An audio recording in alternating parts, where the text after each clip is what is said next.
from the Mercedes-Benz of Baton Rouge studios. This is Hunt Palmer. Welcome in. Hunt Palmer coming to you from the Mercedes-Benz of Baton Rouge studio downtown in the capital city on a Monday. Dr. Martin Luther King Jr. Day. If you're celebrating the holiday with a little time off of work, appreciate you hanging out with us. If you're working today, we're right here with you for the next 2 hours. Casey Gaines and Taylor Sharp back there on the ones and twos. Big weekend to react to. I watched a ton of football this weekend. A ton of football. There are times when I don't do that. This was not one of those. I watched a lot of football over the weekend. Unfortunately, watched a little basketball as well, and I'm not leading with that. I'm just not leading with LSU basketball today. It's a holiday. A lot of people in a good mood for a Monday. We're not going to napalm that with LSU basketball talk until 1:30. So you got 30 minutes to set a timer if you want to hear me talk about what we saw for a very brief portion of Saturday. I bailed at halftime. So we'll talk about that at 1:30. John Emery with a decision to make today. I'll get my thoughts on that at the end of the hour. Where's Sean Payton headed? What are his options, and what might it mean for the New Orleans Saints? We'll talk about that in hour number 2 with some other SEC basketball thoughts as well, and some more news stories and more opinion pieces and lists and rankings and preseason honors for LSU baseball, which I will get to at 2:30 before we play a little take it or leave it to finish. We're going to start with the NFL weekend that was. I think that those of y'all that listen know that baseball is my first true love. I'm a huge basketball fan as well. I love golf. I love football as well, but it's not first on my list. But I do just readily admit the NFL as an entertainment product is just phenomenal. And it almost always delivers. And over the weekend, it delivered. It was fantastic, almost from start to finish. So we'll just kind of go chronologically, my thoughts on the games that we saw. And it started with San Francisco over Seattle. Seattle played them tough in the first half. Most of the time, that's what happens in a division game. Same thing you saw with the Bengals and Ravens last night. But Seattle leads 17-16 at halftime. And then San Francisco just flexed on them. On Friday, I was like, look, this team, they're just a bully. And they went into bully mode in the second half. And Brock Purdy continues to play really well. He threw for 332 yards, second most all-time by a rookie in the playoffs. 7 straight games he's thrown multiple touchdown passes. That's tied for most ever by a rookie. And right now, to me, you look at the runaway that San Francisco put on Seattle in the second half, they're the best team in the NFC. I don't need to watch the Cowboys and Bucs tonight to determine that. I don't need to watch the Eagles come back with Jalen Hurts to determine that. San Francisco is the best team in the NFC. Doesn't mean they're going to win the NFC. Doesn't mean they're going to win the Super Bowl. But they're the best team. That roster is mean and nasty. And Purdy, it's not like he's just simply handing it off, making a couple check down throws. He's making throws. He's getting out of pressures and creating big plays. And then he's got a lot of weapons. Samuel's unbelievable. McCaffrey's unbelievable. That's a squad. They're going to be a handful. Then the night game, Jags over the Chargers, one of the most unbelievable football games you will ever see. 27-0. The Chargers are out front. Trevor Lawrence looks abysmal. Third quarterback in the history of the league to throw 4 picks in the first half. Incidentally, one of those was Gary Danielson, which I didn't know. Taylor Sharp laughs at that. Everybody around here loves to hate on Gary Danielson. I don't necessarily hate on Gary Danielson. I think he does a fine job, but a lot of people around here hate him. If you want to pile on there, feel free. He threw 4 picks in the first half of a game. But Lawrence had done that. And then something flipped. And I would like to credit the Jaguar fans who could have filed out of there in droves and did not. That atmosphere was really good in the second half. The touchdown they got right before the half, I think, set that in motion. That was huge.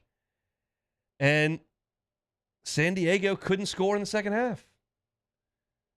A lot's been made. They only called 7 runs. And, yeah, I'd like to see more than 7 runs. But they did move the ball a little bit. They couldn't score. Dicker misses a kick. Then the call that Peterson makes to go for 2 after the penalty to get it to a 2-point game so they could win it with a field goal. There's a part of me that wants to go, man, that's awesome. Play to win. That's great. And there's a bigger part of me that goes, what are we doing here? Why? And they go with the Drew Brees play, and it worked. So credit. I mean, Philly special looks really dumb if it doesn't work. It worked. It looks great. That call looks really dumb if it doesn't work. It worked. I think it was a little ambitious, if we're being honest, but it worked. And now you look at Brandon Staley, and you say, man, that roster's pretty good. You've had it for 2 years. You're 19-15, and you hadn't won a playoff game. You had a 27-point lead in a playoff game, and you couldn't hold it. You make some questionable decisions. Love being aggressive on fourth downs. Young guy, analytics. We're going to talk about Sean Payton at the top of hour 2, but Brandon Staley hasn't done a good enough job for me not to call Sean Payton. I'll tell you that. There's some more obstacles they're going to have to clear, but not great. Bills in Miami on Sunday. This is the exact type of game Miami was going to need if they were going to win. Allen throws 2 picks early. They get the scoop and score touchdown. Just some freaky plays. They get a 50-yard punt return to set up a short field. You weren't going to just go up and down the field with Skylar Thompson at quarterback. But if you could get some turnovers, you got a defensive score, you got a punt return to set up a short field, those are the kind of plays you were going to need to stay in the game. Miami also got after Josh Allen. They sacked him 7 times. And I don't know this, but I think the plan for Miami was like, look, if we sit here and play this thing vanilla and play him straight up, and we've got Skylar Thompson and they've got Josh Allen, we're going to get beat. We got to try to create some things. So, and they did. They created the 7 sacks. They got the scoop and score. They created some turnovers. However, they got gashed when they weren't making big plays. Buffalo had 459 yards. They scored 34 points, even with the turnovers, because Miami just couldn't really stop them straight up. And Thompson was pretty bad. I mean, let's be honest. He was 18 of 45 and threw 2 picks. And I don't know, it wasn't his fault when they got the delay of game there that knocked him into a 4th and 6 instead of 4th and 1. And Mike McDaniel went to the press conference after. He's like, look, we thought it was a first down. It had been communicated to us that it was a first down. We sent in a 1st and 10 play, and then we had to change to a 4th and 1 play, and we didn't get it done. And that is, that's very forward. That's very honest. Who told you it was a first down? He said he didn't know. How do you not know? And that's a pretty big mess up. And to get a delay of game on 4th and 1, that's just very poor organization. I was pulling for Miami. I'm trying to clear out that AFC for my Bengals. Longtime Bengals fan here. But the Bills got it done. Giants over Minnesota. Everybody called this one. Everybody predicted it. Everybody was on the Giants, and it ended up hitting. And I think the narrative today is that Kirk Cousins is awful. They'll never win with him. He wasn't awful. He was actually pretty decent. But he made the Kirk Cousins play at the end, which I guess brings the entire argument full circle. You just can't throw that pass. You can't throw a 3-yard pass on 4th down and 6. And you certainly can't. You might be able to throw it to Tyreek Hill. You can't throw it to TJ Hawkinson. He can't move. Put the ball up to Jefferson. I don't care how many people are on him. Have you seen the guy? It's just, that's the Kirk Cousins play. And as long as you have Kirk Cousins, you'll probably go over 500. He's not going to hurt you too bad, but he's probably not going to win you a game. And when you've got the ball late and you got to go win the game, he's not going to do it. Statistically, he was fine. Their record's always fine. He throws for a lot of yards. They win some games. You're not going to go beat Allen or Burrow or Mahomes or Brett. You're not going to beat those guys with Kirk Cousins. And they didn't.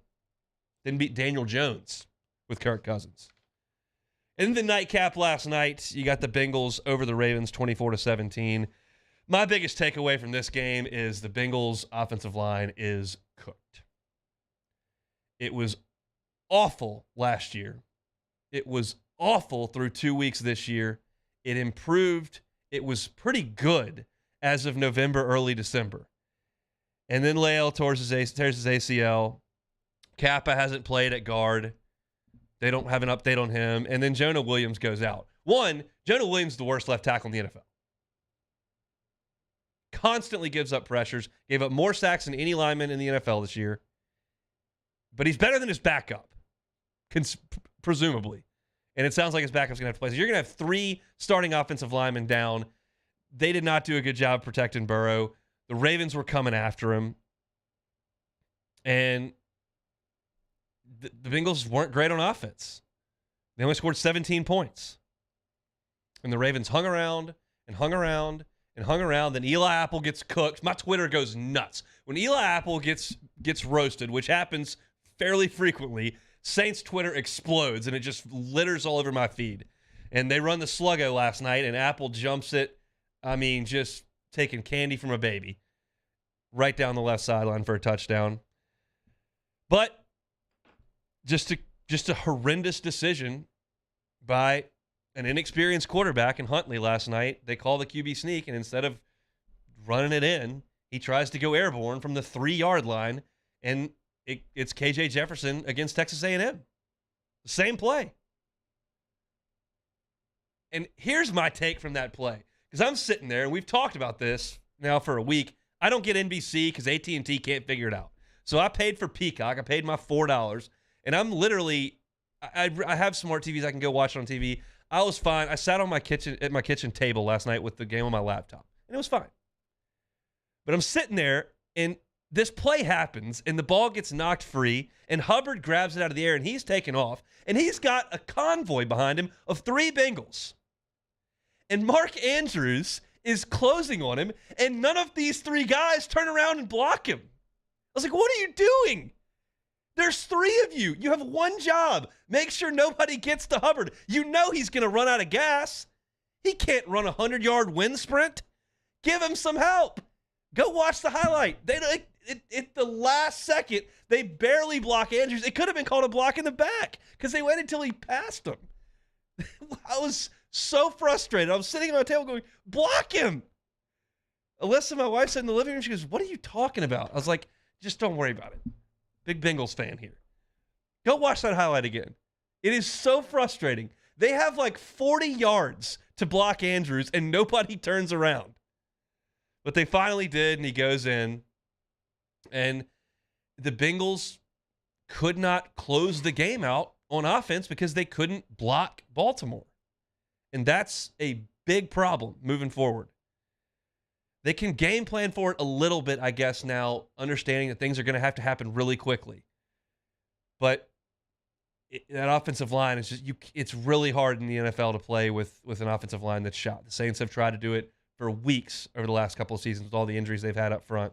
And in football, increasingly is becoming a sport about, okay, who can stay healthy and be reasonably whole by the time the games count. And the Bengals are losing that race right now. But they got it done, got a win, and they'll head to Buffalo this coming weekend for a monster playoff game between 2 of the best young players in the league. We know what happened. Those 2 teams tried to get together a couple of weeks ago. We'll see it. We'll see it for real this time up in Buffalo. So my thoughts on the Super Wild Card Weekend. Why do we put Super in front of that? Because we have extra wild cards. Is that why we do that? But we're all saying Super Wild Card Weekend. Whatever. It was a lot of fun. The NFL just about always delivers. Have one more chance to deliver tonight. I'm going to open old Taylor Sharp's mic in the next segment and kind of pick his brain about this one. I have a feeling we're going to disagree on this game. We'll talk about it next on the Hunt Palmer Show. Hunt Palmer on 104.5 ESPN Baton Rouge. One Bath and Closets. Love telling you about One Bath and Closets. David Duvall and his team been in the business for 30 years, upgrading bathrooms and closets. It's one contractor. It's One Bath and Closets. You need a new bathroom, they can do a full-scale remodel. They are licensed contractors. They can start from the floor to the tub to the plumbing. They can do it all. Or they can do something simple, like a simple tub to shower conversion. And it could really, really change one of the rooms that you spend the most time in your home, your bathroom. How much different would your home be if you had a gorgeous new walk-in glass front shower? And on the closet side, a lot of us, myself very much included, have cluttered closets. You got coats and you got suitcases and there's shoes everywhere. Maybe you don't have enough space. Maybe you don't use your space efficiently. Let David Duvall and his team come in and help you with that. And if you say that the Hunt Palmer Show sent you over there, which we know some of y'all have been doing, I talked to David last week, he's going to not charge you for the rip out of your old system or the installation of the new one. He's just going to charge you for that unit. One Bath and Closets. Check out the website, onebathandclosets.com, onebathandclosets.com. Our listeners fire off their opinions on the jimsfirearms.net hotline at 499-1045. Keep listening for your next chance to shoot us your thoughts with the jimsfirearms.net hotline on 1045 ESPN Baton Rouge. At Auctioner, we know healing is a team sport. That's why we've partnered with world-renowned orthopedic surgeon Dr. James Andrews to create the Auctioner Andrews Orthopedics and Sports Medicine Institute. Whether you're a professional athlete or a weekend warrior, our team of specialists are dedicated to getting you back in the game. So whatever your reasons are for reaching your personal best, we've only got one: you. Auctioner Andrews Institute. Long live you. Before we begin any electrical work here, we perform a home safety check that begins at your electrical panel to make sure that you and your family are safe. For all your upgrades, installations, and repairs, call Mr. Electric.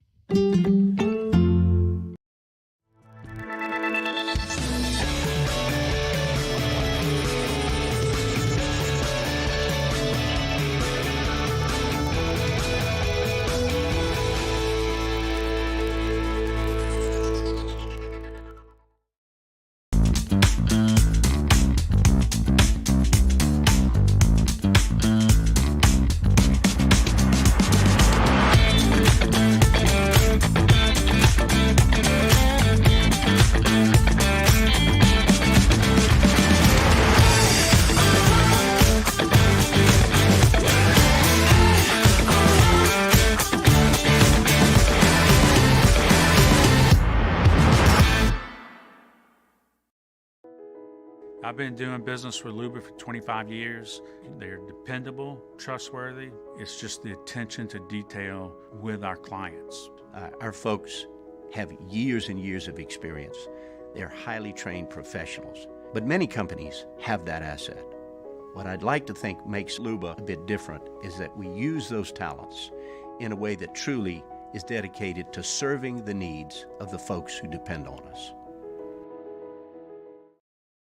Louisiana.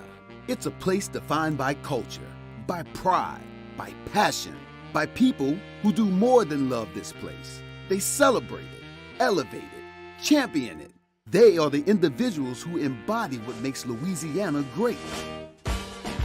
The companies that make Louisiana a better place to work and live. The nonprofits leading transformational change in our communities.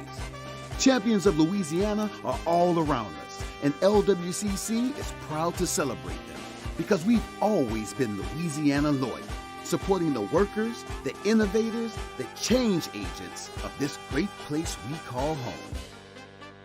Who are the champions around you? Together, we can share their stories.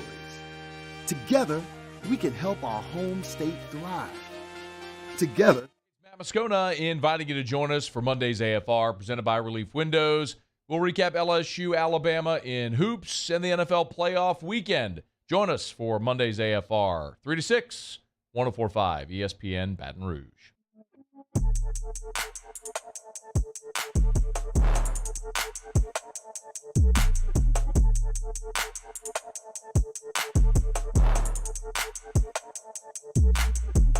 This is Hunt Palmer on 104.5 ESPN Baton Rouge. So tonight we'll wrap up Super Wild Card Weekend with the Cowboys and the Buccaneers from Tampa. And I've been listening to kind of the talking heads debate this game, whether Fox, CBS, ESPN, and the general consensus kind of rests with this is Brady in the playoffs, never bet against Tom, and Dak is a turnover machine, and the Cowboys are never to be trusted in the playoffs. And it's kind of like these 30-year working narratives that combine here and they mesh. How about the fact that Tampa stinks? Has anybody brought this up? Tampa has not beaten a team that didn't fire its coach since the Saints game on the 5th of December. They went 8-9. They're the worst running team in the NFL, literally. And the Cowboys are not terrible. Now, they were very uninspiring last week. I get it. And I do see the fact that Dak does turn the ball over. But I think the Cowboys are better than Tampa. Taylor, I mean, I realize that you don't have a ton of confidence right now. Maybe this is like battered Cowboy syndrome and you're just used to the way things have been really for your entire adult life. But is there any credence to what I'm saying here?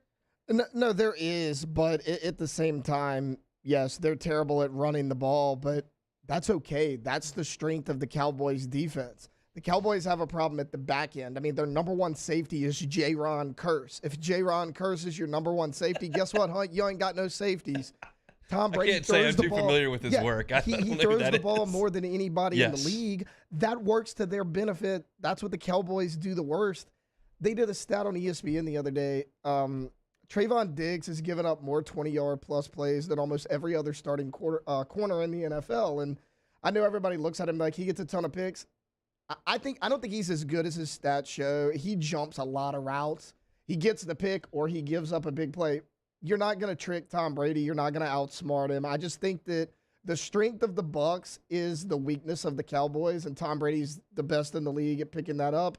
Their pass rush is great. But guess what? Tom Brady's like 5th in the league in terms of sacks. He hasn't been touched at all this year because he gets rid of the ball so quick. They're getting Ryan Jensen. They're starting center back tonight. I'm curious about that part. I don't think he would. If he didn't activate him, they're going to play him. He's going to play. I think he's going to start. He hasn't played a snap all year. He got hurt in training camp. That is, and he's a Pro Bowl center, so it's a big deal if he's able to play. But he hasn't played in a very long time.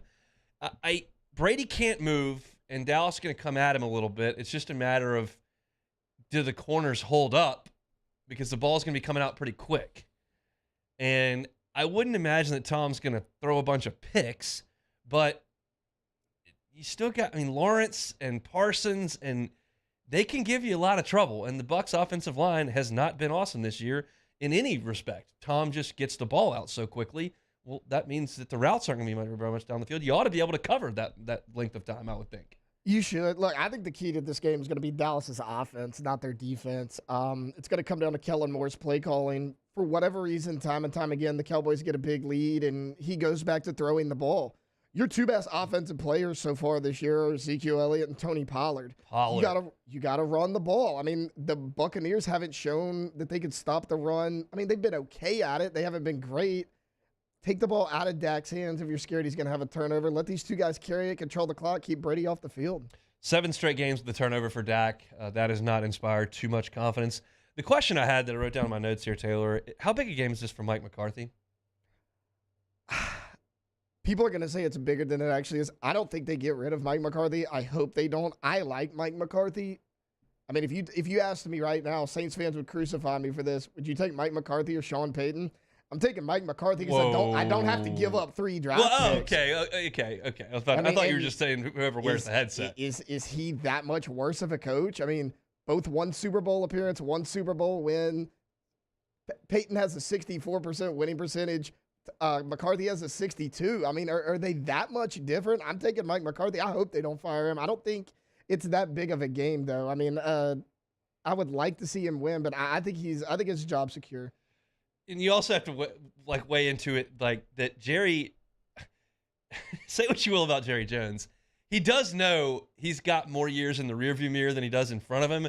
There could be an impatient deal there if something goes wrong here tonight. I don't know, but I think the Cowboys are going to win the game tonight. I think they're going to run the ball. I think they're in second highest scoring offense in the league, by the way, even though Dak's a turnover machine. And I just don't trust Tampa. They have not been good all year. They beat the Panthers. They beat the Cardinals. They came back in the last 2 seconds and beat the Saints, Seahawks, Rams, Falcons, Saints. And then you go back to week 1 against the Cowboys. And that's Leonard Fournette this year has not busted 70 yards except for the first game of the year. He ran for 127 on the Cowboys in the opener. I don't think that's going to happen again. It never happened again in the entire season. I think it's all going to come down to Brady, and I think that the Cowboys can rush the passer a little bit and affect him, and that's the way you've got to beat this team. I think it's going to be a good game tonight. I think it's going to be a competitive game tonight, but I'm going to take the Cowboys. They have not won a road playoff game since the 1992 NFC title game against San Francisco. That is remarkable because I was 4 when that happened. So it's not been what year was it? 1992. That was 4 years before I was born. So it has not been a great go on the road. Now you got the Dez caught it game, and there have been opportunities for the Cowboys to win playoff games on the road, but they have not. And it's actually remarkable sometimes when I consider just how dominant the Cowboys were in my childhood, and then just how dominant they were in like my dad's childhood. And the fact that they haven't rekindled that at all in 30 years that's a long time. 30 years is a very, very long time. I'm not suggesting this team's going to get hot and make a run. I am suggesting there is a run available to be made because the NFC, to me, is not as strong as the AFC. Although the 49ers are starting to make me believe that they may be as good as anybody. And that's just not something I was going to tell you when they trotted Brock Purdy off the sideline a month and a half ago. So it's it may be a little more daunting than I thought, but tonight I think the Cowboys are just better, 1-52, and I think they'll go ahead and get the win. We'll see. We'll certainly react to it coming up tomorrow. I want to remind you a couple times earlier this week. Join former Tigers Aaron and Austin Nola for the 2023 Strikeout ALS Bowling event. The Nola brothers are going to team up once again to help raise critical funds and awareness for the fight against ALS. 2023 Strikeout ALS is going to be held at Red Stick Social this coming Thursday from 5 to 10. You can purchase tickets at als.org/strikeoutals. We'll be bowling, knocking some pins down. I'll be out there. Our team cranks up at 7:30, but it's from 5 to 10 for a great cause, so come on out to Strikeout ALS. All right, we've tried to stay a little bit positive, tried to talk about some great things that went on the football field over the weekend, but unfortunately, we are going to have to change gears. LSU's basketball team went to Coleman Coliseum. They have not been very good there historically, and this was as bad as ever. So we'll talk about it next on the Hunt Palmer Show. This is Hunt Palmer. In times of need, get a full list of phone numbers, websites, and other important emergency information on the Demco Stormwatch page at 1045ESPN.com. There it is, the extra mile, on the border of expected and extraordinary for those willing to go further, like vans customized for work or play, with safety and tech to keep you connected. Supported by a 5-star sales, service, and finance team, and backed by the 1-star you know. So go the extra mile. It's never crowded, because so few have what it takes to go there. Mercedes-Benz Vans. At Auctioner, we know healing is a team sport. That's why we've partnered with world-renowned orthopedic surgeon Dr. James Andrews to create the Auctioner Andrews Orthopedics and Sports Medicine Institute. Whether you're a professional athlete or a weekend warrior, our team of specialists are dedicated to getting you back in the game. So whatever your reasons are for reaching your personal best, we've only got one. You. Auctioner Andrews Institute. Long live you. Time doesn't stop, and the world keeps spinning. Community, culture, and communications. The powerful circle that connects us together. We're creating the next evolution, a network built for every possibility, moving faster than ever before, streaming us forward into the future. And the revolution is closer than you think. RTC, ETEL, and Vision are now Rev. New name, same company.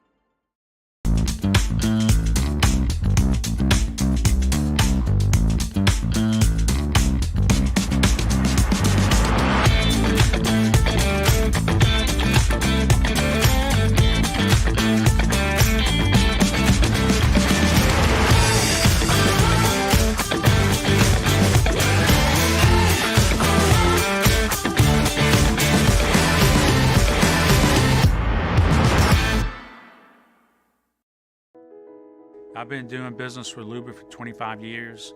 They're dependable, trustworthy. It's just the attention to detail with our clients. Our folks have years and years of experience. They're highly trained professionals. But many companies have that asset. What I'd like to think makes Luba a bit different is that we use those talents in a way that truly is dedicated to serving the needs of the folks who depend on us. Louisiana. It's a place defined by culture, by pride, by passion, by people who do more than love this place. They celebrate it, elevate it, champion it. They are the individuals who embody what makes Louisiana great. The companies that make Louisiana a better place to work and live. The nonprofits leading transformational change in our communities. Champions of Louisiana are all around us, and LWCC is proud to celebrate them because we've always been Louisiana loyal, supporting the workers, the innovators, the change agents of this great place we call home. Who are the champions around you? Together, we can share their stories. Together, we can help our home state thrive. Together, we are Louisiana loyal. Always.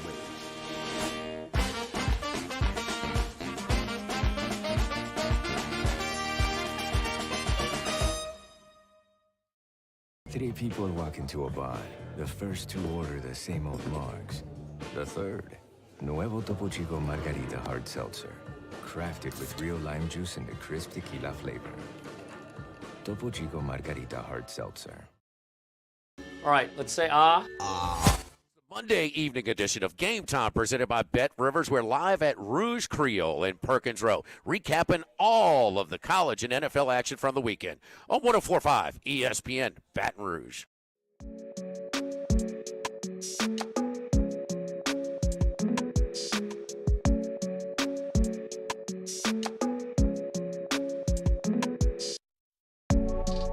You're listening to Hunt Palmer on 104.5 ESPN Baton Rouge.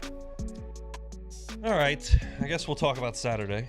I will report on what I can. I can't tell you anything about the second half. Never saw a ball dribbled in the second half. I was watching the White Lotus. I can't recall that ever happening in my LSU basketball, football fandom. I just flat turned the game off. I don't usually do that. I block out the 2 hours it takes to watch a game, and I watch it. Sometimes LSU wins by 30. Sometimes they lose by 15. I usually watch until the end. I did not on Saturday. I had no interest in sullying a wonderful weekend by sinking 2 hours into that. So I gave it 45 minutes, and that was good enough for me. The final was 106-66. I'm just going to give you some numbers in the first half. LSU scored 22 points in the first half. So did Brandon Miller. Tied one of their players. The rebounding edge in the first half was 32-16. Alabama had 12 offensive rebounds. LSU had 16 total rebounds. Those 12 offensive rebounds led to 22 second chance points. In the first half, Bama was 14 of 33 from three. They took well over. They almost took a 3.5 per minute. LSU was 3 of 20 from two. 3 of 20 from two in the first half. For the entire game, I didn't see all this, but I saw it on the stat sheet. LSU was 6 of 22 on layups. 6 of 22 on layups. It is what it is. That's one of the best teams in the country. Could be the best team in the country, and you're one of the worst teams in the conference. And this is always where it was headed. The day LSU fired Will Wade and that notice of allegations came out, I said on the air, I think they'll go 0-18 next year. I could not envision a scenario where Scott Woodward could hire a quality coach to come into this quagmire with no players and sanctions looming. And I could not envision whatever coach he pulled in could assemble any sort of roster that could compete in the SEC. Well, Scott Woodward went and got a guy who's won a ton of basketball games. And he did put together a roster that can be competitive in the SEC. But it's a lower end. And when the high-end team, the best team, plays its best game, you're cooked. And they were cooked. My only real complaint from Saturday in a game where it's really hard to take anything back. That they're really good, we're not. They played great, lights out. I don't think there was a gross lack of effort. I criticized effort against A&M. I didn't think that was the case on Saturday. I thought they got their butts kicked. But the inability to get a hand in the face of Brandon Miller at any point in the first half was maddening. There ought to be somebody on the floor whose job is to ensure that Brandon Miller doesn't get 10 toes pointed at the rim and a clean sight line. That cannot happen. And he time and again was wide open. Coming off screens, in transition, off offensive rebounds, always. Somebody's got to guard him and not worry about the other 4 guys on the floor. You don't help. You don't leave. This guy's going to be an NBA All-Star in the next 3 years. We don't leave him. But they did, time and time again, and he was able to get wide open looks. That's a complaint I have. The other part of this is that that LSU is just not going to be competitive with Alabama. They're not nearly as talented. And that was always going to be the case with this team. I said before conference play started, if they could go 3-8 in their first 11, they'd have a fighting chance down the stretch. That looks increasingly difficult at this point to get to 3-8, but it's still just 3-8. You got to find 2 more wins. You got a couple of home games coming up against ranked teams. Road trip to Missouri. It's tough. It's tough to find. But they were always going to struggle. It hurts worse to get beat by 40. And if you want to sit here and say LSU should never get beat by 40, I'm not going to disagree with that. But some days you run into a buzzsaw. That day that Bama came in here 2 years ago and made every shot they took for 20 minutes, a lot of y'all remember that, you're going to get beat by 30 that day. And they did. It just sometimes it happens in an 18-game conference play. I would strongly prefer that it not happen with Nate Oates on the other sideline, personally, but that's the breaks. He's got a good team, and they're relentless at shooting threes. They shot 54 threes on Saturday. 54. They made 20 of them. So, you let Miller go 7 of 11 from 3. I just don't think that's acceptable, but it is what it is. It doesn't necessarily change my outlook on this basketball program. You can flip this really quickly. They need a couple of things. They need the NCAA to bang the gavel. And we got to move on. It's going to be tough to get players in with no certainty about the future. And then you got to go recruit like crazy. That Alabama team you just saw, Miller, 5-star freshman. Bradley, 5-star freshman. Sears, transfer in from Ohio. Clowney, 4-star freshman, top 60 player in the country. Bediako was a top 30 player in the country 2 years ago. Javon Quinterly, they go get a transfer in from Villanova. Like, you can flip it. It's not like it used to be where you got to get 3 classes in before it works. You got to go get 5 guys. They might come from Ohio like Mark Sears. They may be a 5-star freshman whose dad played tight end for you like Brandon Miller. And right now, Man's got 2 commitments from the high school ranks, signees from the high school ranks. Chest appears to be a real player. And then you got to go to the transfer portal and get high-level players. Sometimes those guys are at Power 5 schools. Sometimes they're somewhere at the lower level. You got to find them. And so this cobbled-together unit that he threw together in 50 days when he got the job is still a cobbled-together unit. And they're grossly limited on the offensive end. And they're going to get beat pretty bad sometimes when they play some really good teams. The question is, do they have the mental fortitude to come back from getting beat by 40?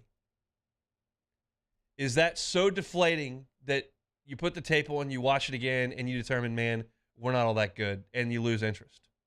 Or do you say, damn, that sucked. Let's get in the gym. Let's go. We got a home game coming up on Wednesday. College kids are pretty resilient. I would lean towards they're going to be ready to roll. Whether or not they can play with Auburn remains to be seen. But I think I think if you're suggesting, okay, we got beat by 40, got beat by double digits by Florida on our home floor, not competitive with A&M, this McMahon guy's not going to cut it. This was always going to be a lost season in terms of NCAA tournament, high level play. He was just trying to put a team out there, and he did. But they got some talent issues, and they get exposed when you play a team with pros. And Bama's got pros. The Arkansas win doesn't look quite as good as it once did, obviously. But look, Kansas State is ranked 11th in the country. They're 14-1. You played with them till the porn, literally. Wake's 5-2 in the ACC and beat Duke. You beat them. On a given night, they can play with some teams. And then there are going to be some other given nights where they can't. They got to find some things offensively. But they're just trying to play to hold their head above water until they start playing some teams that are closer to them in skill level. I just can't make, in a sport that can change so quickly, can't make sweeping judgment on the program. This season died the day the NCAA dropped that notice of allegations. And it was just evidence of it on Saturday. You're just not even close to that team. So you lose by 50, 40. Lose by 40, yeah. That's just the way it goes. Just got to go recruit. Got to go recruit and get some players in here. But I couldn't watch the second half. White Lotus season 2. That was the answer. Way too much good TV there to waste it on watching that. Got NATO screaming at everybody. They're up 40 points. Chill out, boss. Cool blazer. I actually do like a lot of his blazers. All right, that's my LSU basketball talk for the day. That's not a ton of fun. Where's Sean Payton headed? What are his options? We'll talk about that at the top of hour number 2. Some more SEC hoops over the weekend. There were some ridiculous statistical anomalies in the SEC over the weekend. I'll touch on a couple of those. And look, D1 Baseball had some thoughts on LSU. I'll share those at 2:30. We'll play some Take It or Leave It. When we come back, today is the deadline to enter the NFL draft. LSU really only one decision looming, and that will be from John Emery. I'll give you my thoughts on that. Coming up next on the Hunt Palmer Show. Hunt Palmer on 104.5 ESPN Baton Rouge. Bayou Ford. Check out the inventory, BayouFord.com. They got a great search bar right there when you go to BayouFord.com. If you know what you want, I want to see what they got in terms of Mustangs. I want to see what kind of F-150s they've got. You can search it and type it in, and they'll tell you what they've got. If you search for exactly what you want and they don't have it, no big deal. You don't have to wait around or settle. Just call up Ben Gainey and the team and say, hey, I want to customize a car. This is what I'm thinking. They'll work with you to get the exact car that meets your specifications, and they'll have it delivered to you in 60 to 90 days. Bayou to you. They show up with your new car and all the paperwork to your office, to your home. You don't have to go to the dealership. Convenience is king at Bayou Ford. Also have a great buyback program. If you don't like your current car, you're getting some new wheels, they will buy your car from you and get you a good start on that new purchase of yours. Every single new purchase over at Bayou Ford, 1 million mile powertrain warranty. A 1 million mile powertrain warranty. Check them out at BayouFord.com. BayouFord.com is the website. Bayou Ford, where they're going to do right by you. Our listeners fire up their opinions on the JimsFirearms.net hotline at 499-1045. Keep listening for your next chance to shoot us your thoughts with the JimsFirearms.net hotline on 104.5 ESPN Baton Rouge. Time doesn't stop, and the world keeps spinning. Community, culture, and communications, the powerful circle that connects us together. We're creating the next evolution, a network built for every possibility, moving faster than ever before, streaming us forward into the future. And the revolution is closer than you think. RTC, ATEL, and Vision are now Rev.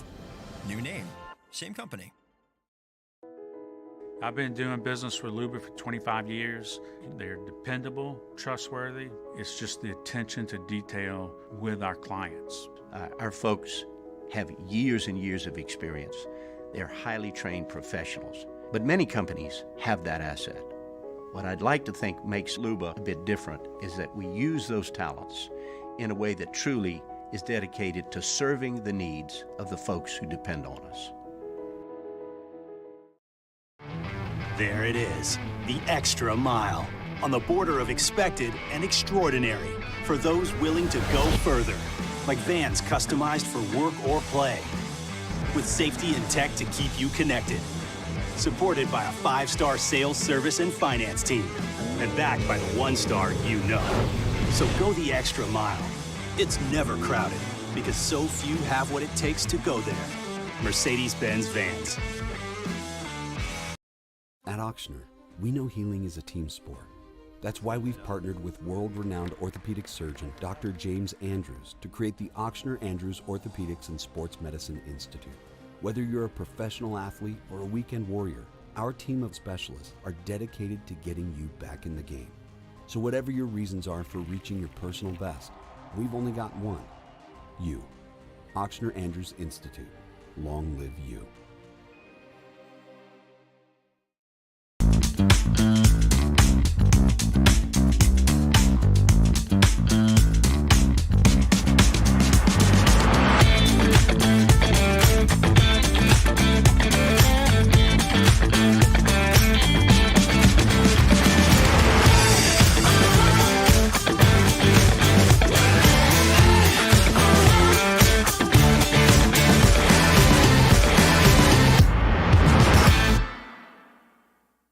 Bayou Ford has $4,000 off MSRP plus $1,000 Ford credit cash on new 22 Ford F-150 XLT trucks. That's $5,000 off plus 0% financing. And all new Bayou Ford vehicles come with a 1 million mile warranty. The crew at Bayou Ford is going to do right by you.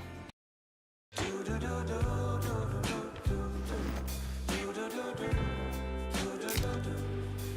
got that blue sky. I've got that.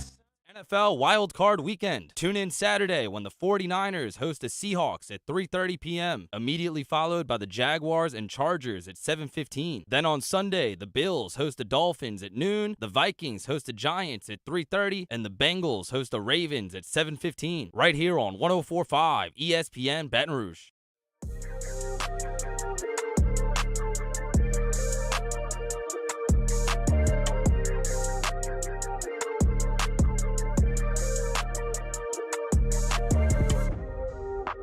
This is Hunt Palmer on 104.5 ESPN Baton Rouge.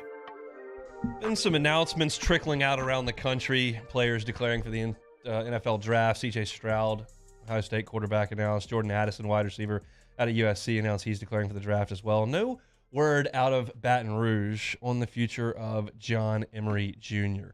And this is one that I think has wavered back and forth. The anticipation, I think, back when the season ended, was that John Emery would declare for the NFL draft. Of course, he started his LSU career here 2019, and you had the 2020 season that was real weird. He missed 2021, had 2022. He's been here for 4 seasons, only played in 3 of them. And I think if you're just looking from a career in professional football, I think John Emery's best decision would be to go to the NFL. Not getting any younger in college, and the odds of him becoming a really high draft pick, while possible, are not great. And I think that just trying to get on the team, sign on a roster, and go try to make a team in fall camp, in training camp, is probably the best option. But if you're just talking about quality of life and enjoyment of football, maybe John Emery just wants to play for LSU. I don't know John Emery. I don't know anything about him. But I know that he was suspended for an entire year and didn't leave. He came back and wanted to play. So the thought now is that he may come back. That's the buzz. That decision can change blink of an eye. It sure did with Kayshon Boutte a couple weeks ago. But we'll see. He hasn't made an announcement. John Emery coming back would not be something that would greatly diminish his NFL value, the whole tread on the tires line. There's a ton of tread on John Emery's tires. He's only got 190 career rushing attempts. For perspective, Leonard Fournette in 2015 carried the ball 300 times. That's one season. Leonard Fournette carried it 300 times. In his career, John Emery has 190 carries. So there is tread on the tires, and there's some talent. And quite frankly, when I look at LSU's running back room, and I look at Josh Williams, and I look at Armani Goodwin coming off injury, and I look at Kane, got a couple of running backs coming in this class. Emery's ceiling's as high as any of them. I think any thought that Emery, because he was a 5-star number 1 back in the country, you were fighting with Georgia to get him, and you finally got him in the boat, and he was going to be the next in the line of Geis and Fournette. The list goes on and on and on. You know him by now. Jeremy Hill. Probably not. Is he going to be a first-team All-League back next year? He's going to run for 1,400 yards? Probably not. But he does have some home run hitting ability. He does have some playmaking ability if he just hold on to the football. That's the biggest problem with him. You all know that. You watch the games. So if I'm looking at LSU next year trying to create as good a roster as I can, to me, John Emery is on that roster.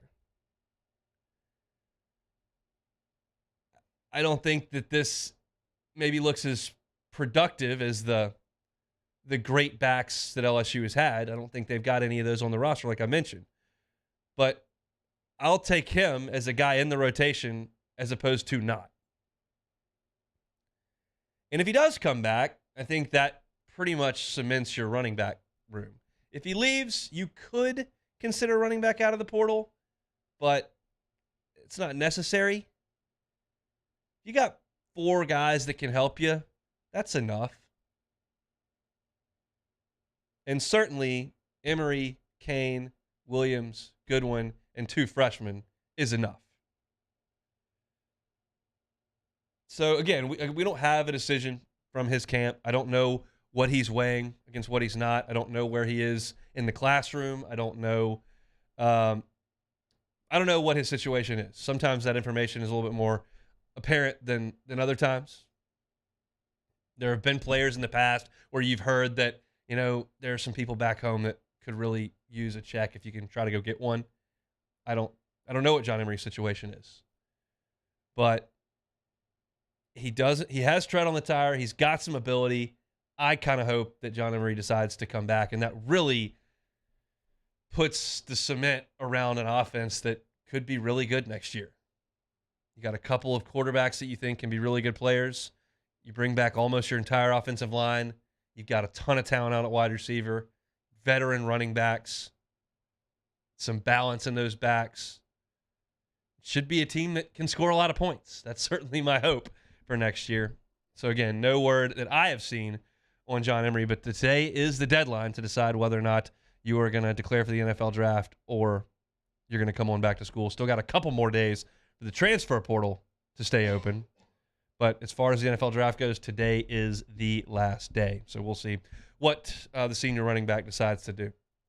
That'll do it for hour number 1 here on the Hunt Palmer Show. Opened up talking about the entire weekend in the National Football League. Went through every single game.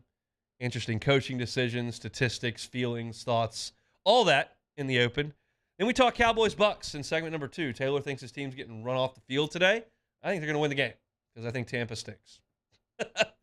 But we gave our thoughts on Cowboys and Buccaneers. Sadly, after that, I did have to get into a little bit of LSU basketball and what we saw on Saturday over in Coleman Coliseum.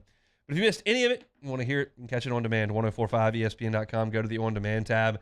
Click there. All the shows pop down. You can click on Hunt Palmer Show. All the audio is archived right there. If you'd rather go to Apple Podcast or Spotify, that's where you found your sound. You can find our stuff right there. You can look for it via search. Like, subscribe, rate, review. We always appreciate y'all helping us out with that, getting our content in front of as many people as we possibly can. Hour number 2, going to be fast moving here. We got a lot to talk about. We don't know how many head coaching positions are going to be open in the National Football League, but they certainly are options for Sean Payton. What if he takes one? What if he decides to sit out another year and just do some television and wait for his opportunity? We'll talk about that to kick off hour number 2. Some crazy stuff happened in the SEC basketball, especially statistically this weekend. I'll talk about some of that at 2:15. And look, this continues to happen, and we're going to continue to briefly talk about it a little bit as we move forward towards baseball practice. But the folks over at D1 Baseball put out a poll, and then there's some rankings on basic talent level, and it's pretty remarkable to see where LSU ranks in some of these things that people are putting out. And we always finish things off with take it or leave it. Got plenty of that on the docket for hour number 2 as well. Hope your Martin Luther King Jr. Day is going swimmingly. Hopefully you're not working. You're just enjoying a day off. If you are working, stick with us for the next hour. We'll get you through it. Hope your Monday's going awesome. We're back after Sports Center on the Hud Palmer Show. Bayou Chrysler Dodge Jeep Ram has $7,500 off new 2022 Ram 1500s. New 2022 Ram 1500 trucks on our lot now with $7,500 off MSRP. All new Bayou vehicles come with a 1 million mile warranty. If you need sales or service, the crew at Bayou is going to do right by you.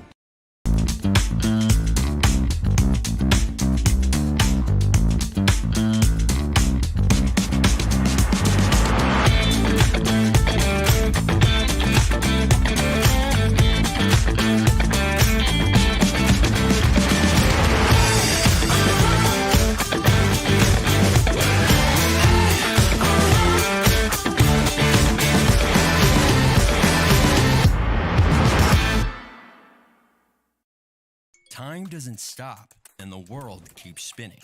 Community, culture, and communications, the powerful circle that connects us together. We're creating the next evolution, a network built for every possibility, moving faster than ever before, streaming us forward into the future. And the revolution is closer than you think. RTC, ETEL, and Vision are now Rev. New name, same company. Louisiana. It's a place defined by culture, by pride, by passion, by people who do more than love this place. They celebrate it, elevate it, champion it. They are the individuals who embody what makes Louisiana great. The companies that make Louisiana a better place to work and live. The nonprofits leading transformational change in our communities. Champions of Louisiana are all around us, and LWCC is proud to celebrate them because we've always been Louisiana loyal, supporting the workers, the innovators, the change agents of this great place we call home. Who are the champions around you? Together, we can share their stories. Together, we can help our home state thrive. Together, we are Louisiana loyal. Always.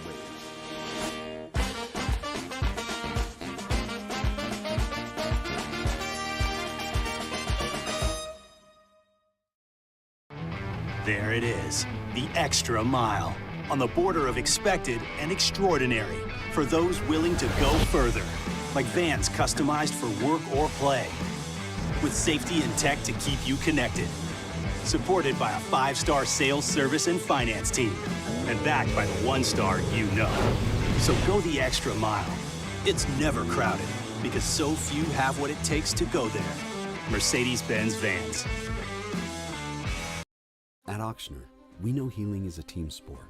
That's why we've partnered with world-renowned orthopedic surgeon Dr. James Andrews to create the Auctioner Andrews Orthopedics and Sports Medicine Institute. Whether you're a professional athlete or a weekend warrior, our team of specialists are dedicated to getting you back in the game. So whatever your reasons are for reaching your personal best, we've only got one. You. Auctioner Andrews Institute. Long live you.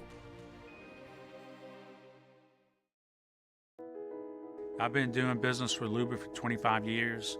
They're dependable, trustworthy. It's just the attention to detail with our clients. Our folks have years and years of experience. They're highly trained professionals. But many companies have that asset. What I'd like to think makes Luba a bit different is that we use those talents in a way that truly is dedicated to serving the needs of the folks who depend on us.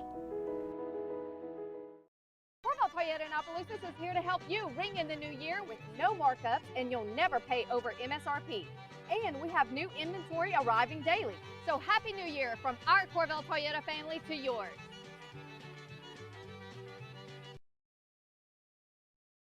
This is SportsCenter. I'm Christine Lisi. Cowboys and Buccaneers cap off Super Wildcard Weekend with their NFC clash on Monday Night Football. Bucs center Ryan Jensen, activated from IR, eligible to return tonight. He's been out all season with a knee injury suffered in training camp. Having Jensen back would be big for Tampa, especially quarterback Tom Brady. Notes Pro Football Hall of Fame coach and NBC NFL analyst Tony Dungy. If Ryan is totally healthy and 100%, he will make a big difference. Number one, just with his presence and that big physical body you're talking about. But number two, with the confidence factor for Tom. When I know the middle of the pocket is solid, I don't have to worry about it. I've got the guy I have trust in. When you're relaxed and confident, you're going to play much better as a quarterback. Tony Dungy on Fitz and Harry, Monday Night Football, 8 Eastern, ABC, ESPN TV, and ESPN2. ESPN's Adam Schefter reports Cowboys defensive coordinator Dan Quinn set to interview Friday for the head coaching vacancy in Denver. Ohio State quarterback C.J. Stroud declared for the upcoming NFL draft. He projects as a consensus top 5 player in the draft, according to ESPN's draft analysts. Coming up Tuesday, could Lamar Jackson really be done in Baltimore? If so, I had the perfect landing spot for the former MVP, Keyshawn J. Willimax, 6 a.m. Eastern, ESPN Radio, ESPN2, ESPNU. Now, Hunt Palmer on 104.5 ESPN Baton Rouge. Holding down the middle of the day. Live from the Mercedes-Benz of Baton Rouge studios. This is Hunt Palmer. Hour number 2 here on a Monday Hunt Palmer show from the Mercedes-Benz of Baton Rouge studio downtown in the capital city. Hope you're off work today and enjoying a Monday. We're enjoying a Monday, but working just a little bit. Rolled in the office at like 10:15 this morning. I'm going to head right on out after this. Just a little on-air time here on a Monday. Hope you are having a good one. Sean Payton kind of looking around, and we'll see if anybody pulls the trigger. He's obviously had some conversations with some teams. The Saints are granting permission all over the place for teams to speak with Sean Payton. And quite frankly, if you're a Saints fan, you want someone to hire Sean Payton. That's as blunt as I can be about it. I know it's going to be difficult to see Sean Payton in a different uniform, but you need the compensation. The Saints are low on assets. They're low on draft assets. They're low on money that's available. You don't have a very good team right now. The way to improve that team is with assets, money, and draft picks. And you can only get those if Sean Payton picks a spot. Now, we've all speculated up and down, left and right, back and forth as to what Sean Payton prioritizes. He needs full control. He wants to live on the coast. He's not going anywhere unless they got a quarterback. This and that. Organizational structure. They already have a coach. I don't know what Sean Payton wants or prioritizes. I could guess, but all I know is that the Saints need him to take a job. And if that means he needs to take the Carolina job, that's what it means. And I know they're in the division, and you got to see him twice a year, but they got the 9th pick. So I might be interested in that because that's an asset. It sounds like the Panthers' talk is heating up. The Panthers have a rich owner who's willing to spend money. It's the opposite of the Chargers. And I know that everybody wanted to talk about the Chargers after a brutal collapse on Saturday. But I think this has been reported, and it makes a ton of sense. If you're paying a coach $4 million a year and Sean Payton wants 20, probably not going to happen. And when I see that reported and I hear it, it makes my blood boil. Because this goes for any sport. Whether you're a big NHL, MLB, NFL, NBA, whatever sport you love. If you've got an owner who thinks with his checkbook instead of the scoreboard, you got a bad owner. And I think it's indefensible to operate like that when you own a sports team. And you can look at me and go, well, people don't become billionaires by just giving money away and spending stupidly.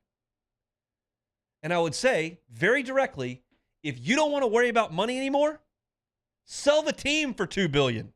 How about that? Now you got $2 billion. You can go do whatever you want. But you can't buy the team and then save cash. Operate like a business. Well, the TV money's coming in. We're good. They're still buying tickets. Fox still paying the NFL. We get a cut of that. CBS still got a contract with them. How's that Monday Night Football gig going? We going to get money from that? I don't care if we go 6-11. I'm not paying my coach more. That's more money out of my pocket. So spend it. If you own a team, you ought to do everything you can to win. Because when you own a pro sports team, financial trouble doesn't have to exist. You can sell the team and you'll get a couple billion. So when I hear that, San Diego's not going to go spend $20 million on a coach because they usually spend $4 million. You know why? You lose every year because you only spend $4 million.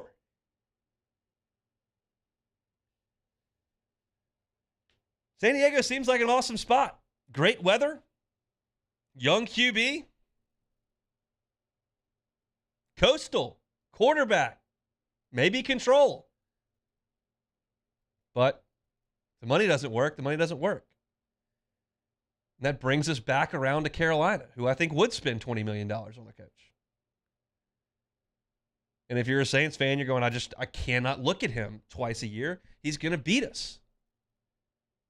You got to worry about you, and you's not very good right now. And you need the 9th pick in the draft from Carolina, 7 to 10, wherever it is. So you can go get a quarterback. Because I don't care if Sean Payton coaches the Panthers or the Falcons or the Bucks or the Packers or the Cowboys or the Broncos I don't care who he coaches. If you keep trotting Andy Dalton out there, you're not doing squat. And if Sean Payton decides not to coach next year, he sits out another year, very obviously the Saints' compensation that they're going to get from him if he comes back a year later is lessened because there's less time on the contract left.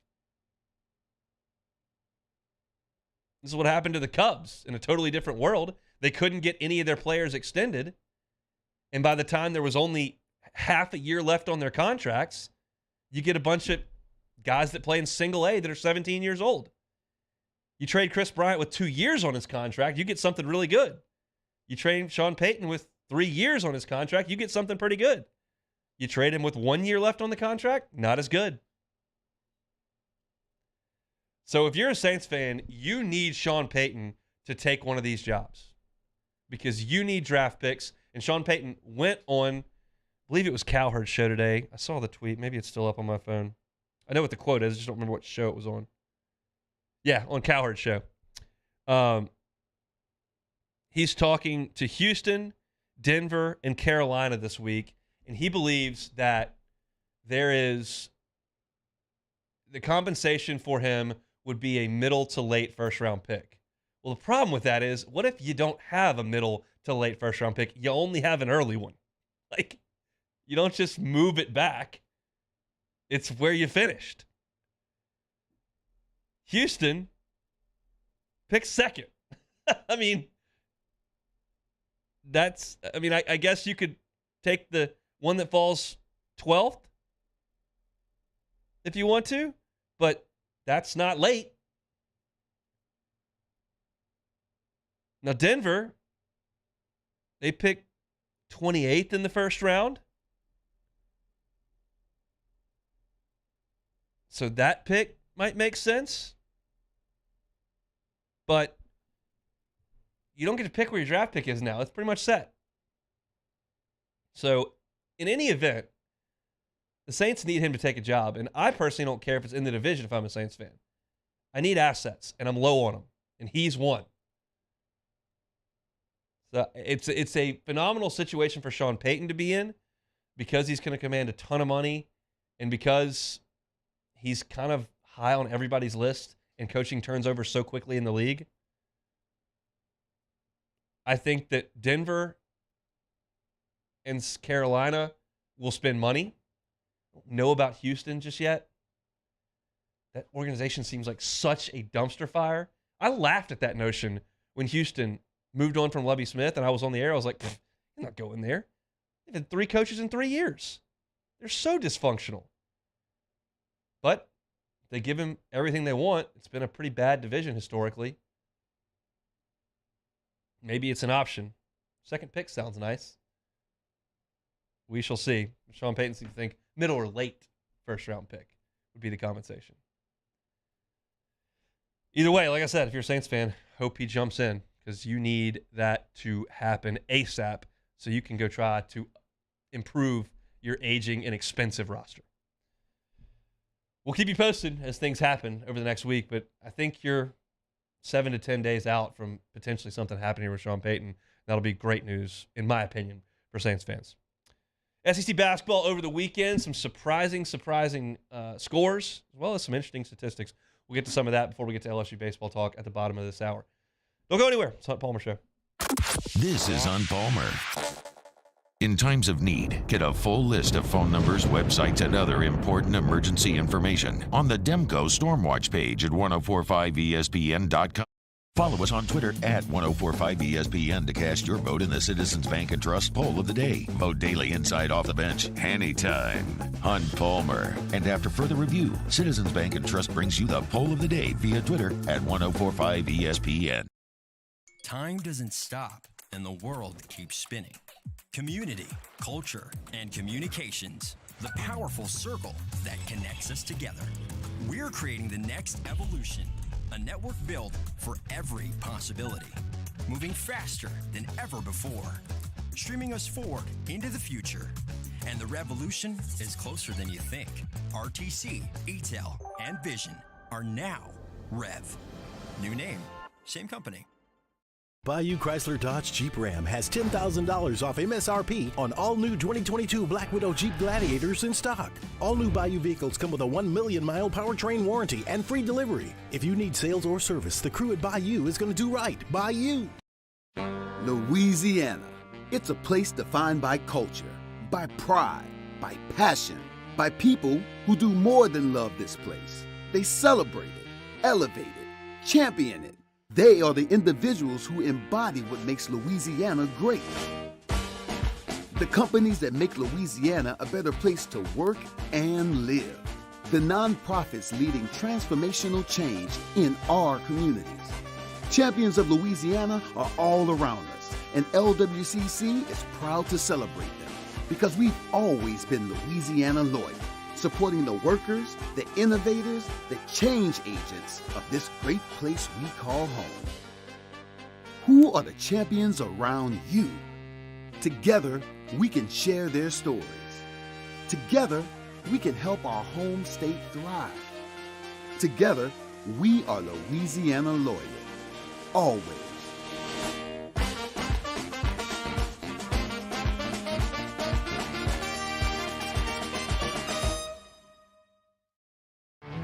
There it is, the extra mile, on the border of expected and extraordinary for those willing to go further, like vans customized for work or play, with safety and tech to keep you connected, supported by a 5-star sales, service, and finance team, and backed by the 1-star you know. So go the extra mile. It's never crowded, because so few have what it takes to go there. Mercedes-Benz Vans. At Auctioner, we know healing is a team sport. That's why we've partnered with world-renowned orthopedic surgeon Dr. James Andrews to create the Auctioner Andrews Orthopedics and Sports Medicine Institute.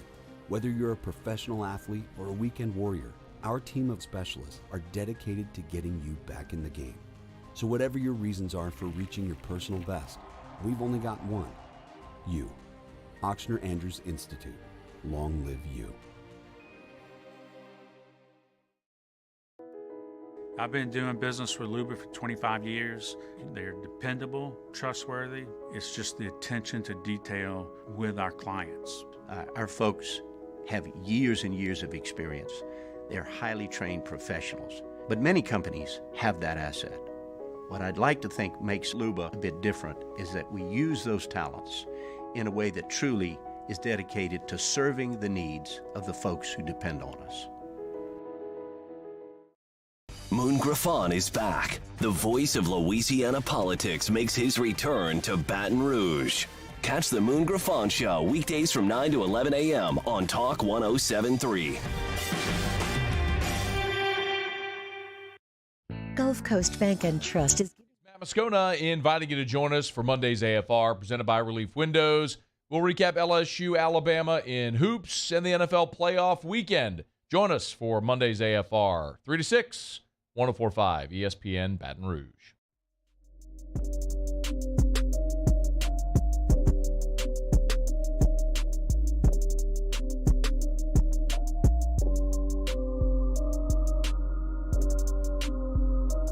You're listening to Hunt Palmer on 104.5 ESPN Baton Rouge. So sometimes on my laptop screen here, I've got Twitter pulled up. So if something happens, I'm there. Sometimes I've got notes up on the screen or a box score or something. Sometimes I pull up the YouTube chat, or I've been away from it for a while over at Bayou Ford YouTube chat over on our YouTube stream. Taylor, is it, as I'm trying to catch up here, we got a bunch of people that are hating on Tom Brady in the chat. Is that appears to what the conversation is? I went from like hating on Tom Brady to hating on me. Now a combination of the two. But yeah, something like that. If you're gonna try to like discredit Brady's career, it's gonna be an uphill battle. If that's the angle you're taking, that he's somehow lucky or overrated, or it's gonna be a tough battle. Look, I was a Tom Brady. I was a Tom Brady hater for 20 years. I've ran out of reasons to hate Tom Brady and discredit him. I can't do it anymore. He's that good. I know, and I'm not a huge tennis fan, but I did watch a good bit of tennis in my teen and 20s years, and I just hated Roger Federer. And I pulled for like Andy Roddick, and he beat Roddick every time, and he won so many Grand Slams. And towards the end of his career, I started to kind of appreciate it. And he's a really nice guy, and he's a wonderful tennis player. And I felt at the end like I really wasted that 20-year run of brilliance being cranky about it. Now, if you're a Colts fan or a Jets fan, or and he beats your brains in every single year, yeah, like you can hate him, but like coming from the outside, especially if you're like a Saints fan where you've dealt with him for 2 years, that's a lot of angst to have built up. I hated the Patriots, always have. Hated Bill Belichick, still do. And that was part of where my hatred for Tom Brady came. Once he moved to Tampa, you've seen his press conferences. He's been real down to earth and everything. And I have run out of reasons to hate Tom Brady. So I can't discredit anything he's done in his career. Yeah. You could say he got lucky. He got lucky 7 times in the Super Bowl. I mean, he played in 10 Super Bowls. He got won 7 of them. He got lucky 7 times. I don't think so. It's a tall order. And I'm looking in the Bayou Ford chat and says, Greg, I mean, how can one hate Roger Federer? Because he won all the time, and I wanted Roddick to win. So it's like I pull for in tennis. In a lot of the time in golf, I'm pulling for Americans. Like that's just kind of how I've always done it. And Roger Federer, obviously not an American. I wish I could go back in time and pull for him and appreciate what he did, but I feel like I wasted it. And I think if you've spent a lot of time hating Tom Brady from the outside and he hasn't necessarily been beating your team, and now you want to discredit it, it's going to be a tough fight. But that's our talk on Tom Brady for the day. I wanted to get into some things that happened on Saturday in SEC hoops. I'll quickly kind of give a thumbnail on some of the games for those that were watching football or generally carrying on about your Saturday without watching a ton of SEC basketball. It was a huge win for Kentucky to go into the Tommy Bowl in Knoxville on the day where they retired Chris Lofton's number. And Kentucky gets a win, 63-56. It's a shot-making sport. It always has been. It always will be. And Tennessee shot 3 of 21 from 3. Now, Kentucky can play defense at times. They haven't been great on defense, but they're long and they've got some quickness. But when you go 3 of 21 from 3, that's just a bad shooting day, and that's what happened. Kentucky wore them out at the foul line, 22 of 25. Balls were only 7 of 10. So you're talking about a 15 free throw margin there for Kentucky. So just a huge win we spent like the last 2 weeks talking about how things were crummy up there in Lexington. That was a huge win, no doubt about it, on Saturday. Bad loss for Arkansas. Vanderbilt scored 97 points on them, beat them 97-84. Right now, Arkansas is an NIT team. I mean, that's just the facts to me. I guess it's not a fact. They're not factually an NIT team. They look that way to me. They committed 30 fouls. Vanderbilt shot 36 free throws. It's just, we thought it was an offensive issue for the Hogs. They can't shoot. They're not as efficient as they need to be on offense. Then you go up 97 to Vanderbilt. That ain't going to get it. Must bust. Running low, leaking oil. Florida beats Missouri 73-64. Castleton goes for 16 and 13. Missouri shot 17% from three-point range, and Florida shot 44% from three-point league range. Missouri 2-3 in league play now. I'm telling you, there's some mediocrity towards the middle to the middle top of this league. You get past Bama at this point, and I still think Tennessee's really good, but there's some mediocrity where we thought there was going to be some excellence. And certainly I wasn't ready to call Missouri excellent, but their numbers were really good, and they played so well in that Kentucky game that it kind of made me think, okay, this team's pretty decent, but that's still a 2-3 SEC team. How about this statistically in this game over between Auburn and Mississippi State? Auburn wins it 69-63. Mississippi State went 0 of 18 from the three-point line. That is bad. Mississippi State has been awful on offense all year. 0 of 18 from three, that's special. And how about this statistical anomaly? I don't even know how this is possible. I did not watch this game. I'd love to go back and now look at it. No one shot a free throw in the first half. No one. There was not one issue at the rim that was a shooting foul? How? No one shot a free throw in the first half. How about those for statistical oddities? 0 of 18 for three and no free throws in the first half. Tough way to score points, and that's why Mississippi State ended with 63. They're tough to watch on offense at times. Georgia beat Ole Miss in Oxford, 62-58 final. I mentioned this on Friday. It was empty in there. They were bad again. They lost again. Ole Miss is 0-5 in the league. They played 2 road games this week. Trouble. I don't really know how to say it any differently. That's a game you really needed to win if you're Ole Miss in the Pavilion. Georgia's not great. Saturday, they just couldn't get it done. 0-5 with 2 road games coming up are the Rebels. And then, how about this score? Did you see this one? Texas A&M beat South Carolina 94-53. A 41-point win. A&M beat South Carolina worse than Alabama beat LSU. I bet you watched that. But somehow 94-53, not the most eye-catching score of that game. It was 32-9 at one point, and it was 50-18 at halftime. 50-18 in a SEC game? Yowza. When I was in high school at Loyola, our boys basketball team wasn't that great, but our girls team was very good. When I was a freshman, they played in the state semis. They were really good all 4 years. And some of the teams in our district did not exactly have excellent girls basketball teams. So, I mean, I saw many a running clock in the second half. And 50-18 reminds me that looks like what the Loyola girls when I was there would do to some of these smaller girls basketball teams. This is A&M and South Carolina in the SEC. And A&M's not exactly the Harlem Globetrotters offensively. But South Carolina's got some real talent issues over there. And they reared their ugly head. 32-9. I mean, I know. Look, from glass houses with LSU and Alabama over the weekend, I saw it. I know that you can't exactly throw a bunch of stones, but that's pretty brutal. So just a huge win for Kentucky. Bad losses for Arkansas and Ole Miss. Nice win for Auburn. Nice win for Florida and A&M. Now all of a sudden looks up and they're in a pretty good spot in league play. It was a really bad non-conference, but they're playing a little bit better, and they've taken wins that were there to be taken. You can beat LSU on your home floor. You can beat South Carolina on the road. You can beat Florida on the road. Plenty of beatable teams in this league, and A&M right now has been doing it. They got a ton of work to do to make the NCAA tournament.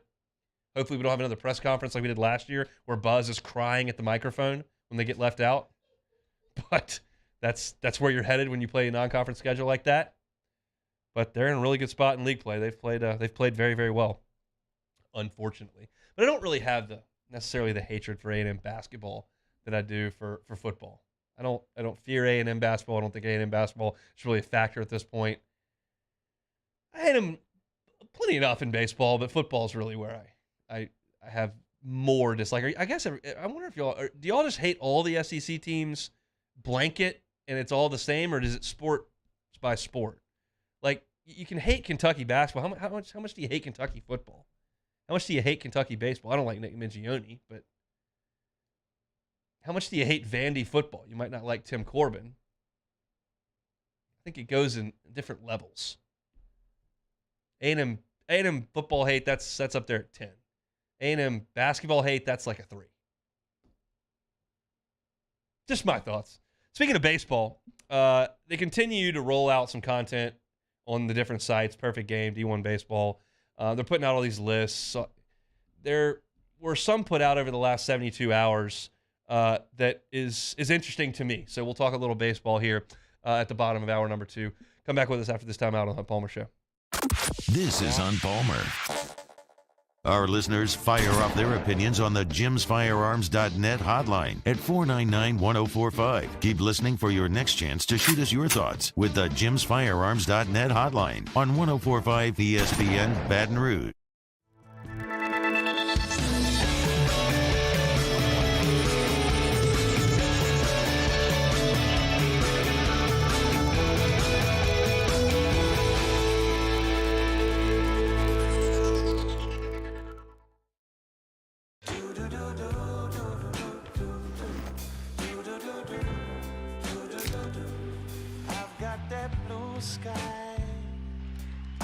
That sunshine.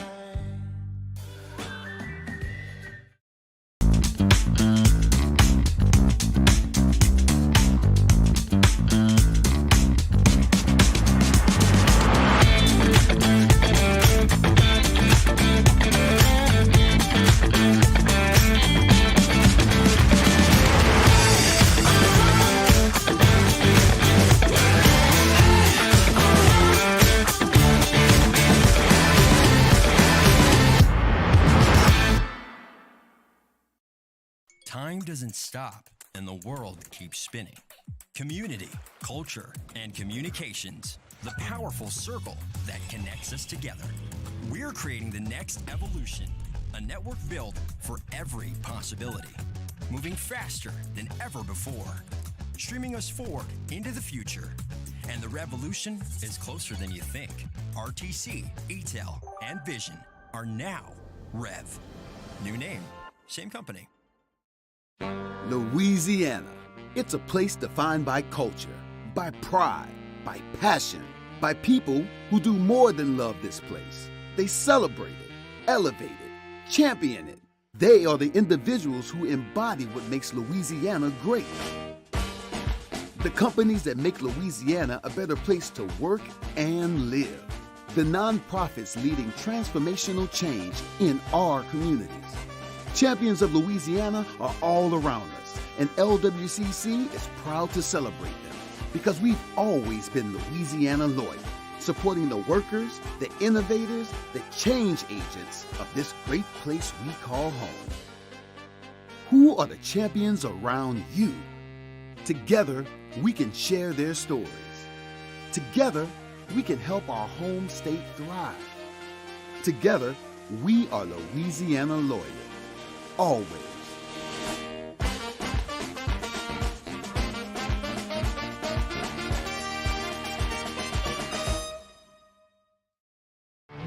There it is, the extra mile, on the border of expected and extraordinary for those willing to go further, like vans customized for work or play.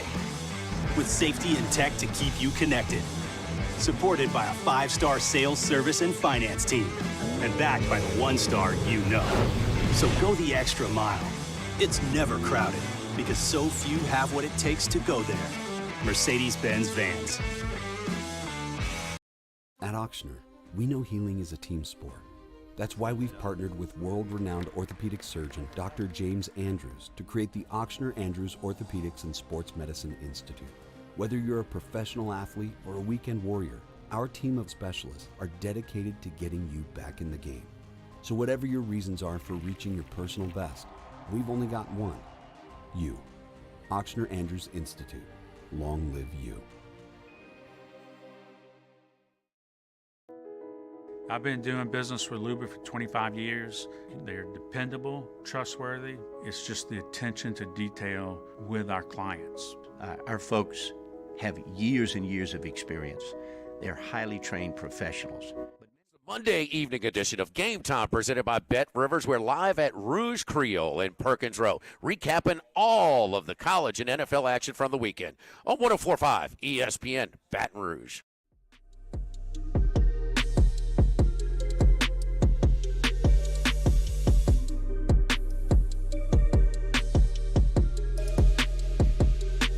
This is Hunt Palmer on 104.5 ESPN Baton Rouge. LSU baseball to the practice field 11 days from today. They will start on January the 27th. First pitch is February 17th out at the box.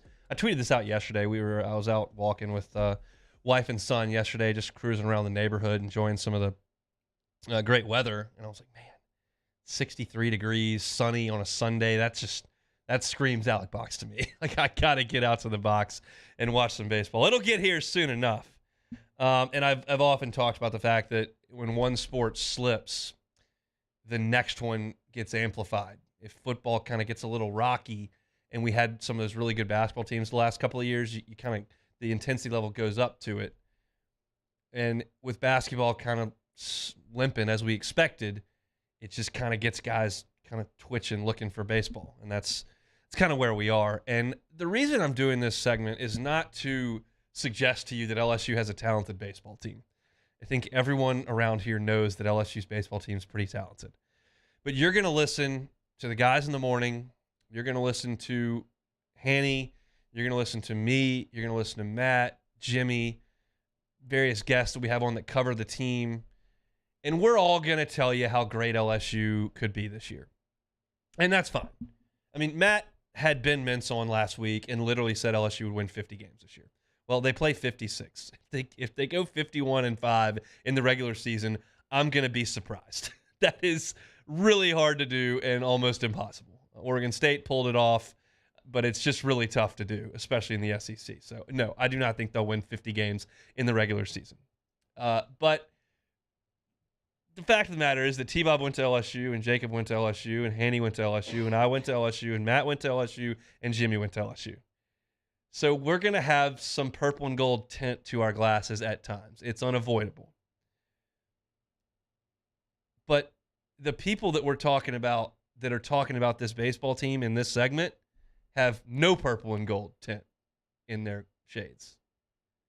They're just telling you what they think. And it's pretty special. So perfect game, ranked every player, the top 100 player in each class, freshman, sophomore, junior, senior. They've got 6 LSU freshmen in the top 100. You know how many freshmen there are? A lot. 6 LSU freshmen in the top 100. Big right-hander Jaden Newt, who did not pitch in the fall. He's in there. Paxton Kling, 5-tool outfielder, who is going to compete for time in the corner outfield spots for sure. Brady Neal is an incredible catching prospect. Great left-handed swing, can throw. Gavin Guidry, Louisiana High School Player of the Year from Barb, going to compete for some time in the middle infield, can run. Was a two-way guy at Barb, going to focus on defense and hitting here at LSU, but really toolsy guy. Chase Shores, 6'9", right-hander, 95, 97 miles an hour. I think may compete for a weekend spot in the rotation, may compete for a back end of the bullpen spot, but I know that the staff loves Chase Shores and what they saw from him. Term that was used to me 2 weeks into fall ball with Shores was he's the real deal. And then you got Jared Jones, who's also a catching prospect, can play some first base, can DH, big power from Jared Jones. So Jaden Newt, Paxton Kling, Brady Neal, Gavin Guidry, Chase Shores, Jared Jones, 6 Tigers selected to the top 100 freshmen in the country by Perfect Game. But that's not it. You got 3 sophomores who are among the top 100 sophomores. Tommy White, number 2 sophomore in the country. Of course, he was the National Freshman of the Year last year, set the national home run record. Plus, he had a better batting average than Dylan Cruz last year. You got Thatcher Hurd, the number 6 sophomore in the country. Right-hander, was a stud for UCLA last year before he got hurt. All reports are at this point that he is feeling great. Shouldn't be limited at all. They're still going to take things a little slow. You're not going to see Thatcher Hurd out there the second game of the season throwing 121 pitches. But one of the 10 best sophomores in the country by Perfect Game. And then Grant Taylor, right-hander, big bullpen piece for LSU last year. At times struggled with the strike zone. Dominated last summer and dominated a lot in the fall as well. Fastball 98 miles an hour. To me, Grant is more a reliever than a starter. I think he's going to get an opportunity to start. I'm not wild about the mechanics as a starter. It's just a little herky-jerky to me, but the stuff is undeniable. And I would have no problem with him being in the back end of the bullpen as a big strikeout guy. He's going to be tough to hit, but that's 3 of the top 12 sophomores in the country by Perfect Game with LSU. And then you get to the meat of the team, the juniors, the guys that are in their draft year. You're talking 7 juniors in the top 150. Dylan Cruz, best junior in the country. Paul Skeens, 8th best junior in the country. Trey Morgan, 16th. Christian Little, the transfer from Vanderbilt, right-hander, 95 miles an hour, nasty slider. Never quite put it all together at Vanderbilt. What can Wes Johnson do with him? Talent's undeniable. Ty Floyd, really nice fall by Ty Floyd, 88 junior in the country. Blake Money, 119. Jordan Thompson, the shortstop, at 128. That is a ton of talent at the top end of your roster. No question about it. And then, switching from Perfect Game to D1 Baseball. D1 Baseball asked every program in the country who they thought would win the College World Series. They got responses from 261. 139 programs, more than half, said LSU. Next closest was Tennessee at 26. LSU had 139. 113 more than second place. When the draft came and went and LSU got the transfers in that it did, I came on here and said, this might be the most talented team LSU has ever fielded. I don't feel any differently today. High-end draft picks, depth, freshmen, power arms, power bats, speed, defense. Like, it just is. Sometimes that materializes and you've got the best team out there and you go win a national championship. Sometimes Notre Dame goes to Knoxville and beats you in Game 3 and you don't even get to Omaha. I mean, sometimes you go 56-4 like Oregon State did, and then for 2 days your bats go to sleep and LSU beats you twice. In this sport, it's just so volatile. And that's, I think, sometimes a little difficult for LSU fans to get on board with. It's not quite like football. When Joe Burrow takes that team out there, you're just not going to lose. Sometimes the pitcher on the other side is a little too good. Sometimes you hit missiles right at people. Sometimes you kick one ground ball and the next guy hits it off the scoreboard for a 3-run homer. Volatile. But this is not the people on this network overhyping something here. Because we don't know anything about Ole Miss's roster or Cal State Fullerton's roster or what UCLA has this year. But we know LSU, so we just kind of blindly select it. This is people that cover the sport. This is programs that play the sport. The overwhelming majority think LSU is significantly better than everyone else. That's super exciting and sets expectations. They're always high around here, but they're going to be even higher this year. But again, 261 polled, 139 said that LSU was the clear favorite. Oh, man, that first weekend they lose. I wonder, because LSU fans surprised me a little bit with this football season. The expectations never really took off for this team, for this football team. And I don't know if it was just the Florida State game and how that went, the humbling against Tennessee, but it just, even preseason, I never really saw anybody be like, yeah, I think this could be a 10-11 win team. And I thought the expectations were managed a little bit. I wonder, the first time LSU loses that midweek game against Nichols or gets beat 2 out of 3 on a weekend, if people will panic or if everybody in this town is just going to go, we're fine. This team's fine. Don't worry about it. That'll be fascinating because I don't necessarily think that I've seen an LSU baseball team with expectations quite like this. I mean, coming off the 2008 season where they went nuts and won 23, 24 in a row, whatever it was, and got to Omaha and most of the team came back. You lost Bradford and Hollander, but most of the team came back, and they were preseason number 1, and it felt like, okay, the expectations are pretty high. And, I mean, they lost 2 out of 3 to Kansas that year in the non-conference. But they won. They were awesome in conference, and I don't remember quite how people thought when they lost some early season games. But just the expectation for this team is to just beat the brakes off everybody and run through conference play 27-3. That's a lot.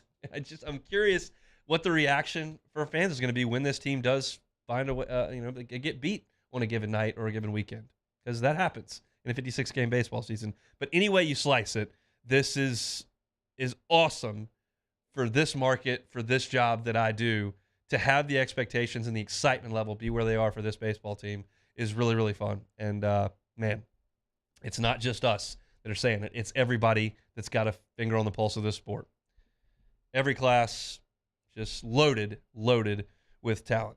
It's D1 baseball and Perfect Game doing the talking. So Tigers on the practice field coming up in 11 days. We'll get Jay Johnson on prior to that and kind of set the table for that. And then we'll certainly update you as they creep toward opening night at the box, which will be February the 17th. All right, let's come back and close it out with a little Take It or Leave It. It's the Hunt Palmer Show. Hunt Palmer on 104.5 ESPN Baton Rouge. LWCC is Louisiana Loyal, elevating and celebrating champions of Louisiana each and every day here on 104.5 ESPN Baton Rouge. In January, we have been thrilled to tell you about Hunters for the Hungry. They started up in 1994. They've expanded throughout the state and now partnered with all 5 major food banks in Louisiana. Did you know that one deer can provide 240 meals? And Hunters for the Hungry is helping hunters take their harvest and help the needy and feeding them. They do some great programs like Clean Out Your Freezer Day, which is in September every single year. Sportsmen encouraged to make room in their freezer for the upcoming season. And when they do that, take them to the food banks around the state, take them to one of the 35 drop locations that are set throughout the state, and they properly package all the protein. It's accepted, welcome, and they help get it to the needy. It's an awesome, awesome program that Hunters for the Hungry does each and every year, and that's why they're a champion of Louisiana. If you know a nonprofit or some sort of entity or person doing great work in our great state, we want to tell their story seriously. Go to lwcc.com/champions. lwcc.com/champions and nominate someone or something to be a champion of Louisiana. LWCC is a shining light in our state, and they want to help shine a light on these champions like Hunters for the Hungry. Hunters for the Hungry, our January champion of Louisiana, presented by LWCC. In times of need, get a full list of phone numbers, websites, and other important emergency information on the Demco Stormwatch page at 1045ESPN.com. There it is, the extra mile, on the border of expected and extraordinary for those willing to go further, like vans customized for work or play, with safety and tech to keep you connected. Supported by a 5-star sales, service, and finance team, and backed by the 1-star you know. So go the extra mile. It's never crowded, because so few have what it takes to go there. Mercedes-Benz Vans.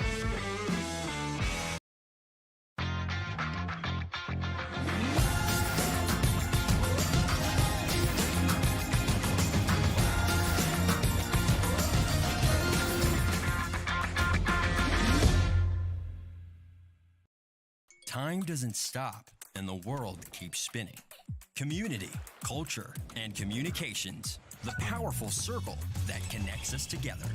We're creating the next evolution, a network built for every possibility, moving faster than ever before, streaming us forward into the future. And the revolution is closer than you think. RTC, ETEL, and Vision are now Rev. New name, same company. At Auctioner, we know healing is a team sport. That's why we've partnered with world-renowned orthopedic surgeon Dr. James Andrews to create the Auctioner Andrews Orthopedics and Sports Medicine Institute. Whether you're a professional athlete or a weekend warrior, our team of specialists are dedicated to getting you back in the game. So whatever your reasons are for reaching your personal best, we've only got one. You. Auctioner Andrews Institute. Long live you. I've been doing business with Luba for 25 years. They're dependable, trustworthy. It's just the attention to detail with our clients. Our folks have years and years of experience. They're highly trained professionals. But many companies have that asset. What I'd like to think makes Luba a bit different is that we use those talents in a way that truly is dedicated to serving the needs of the folks who depend on us. Start your day with news and newsmakers. Start your day with traffic, weather, and local stories that are important to you. Kickstart your day every day. Mornings with Brian Haldane from 6 to 9 a.m. Weekdays on Talk 107.3.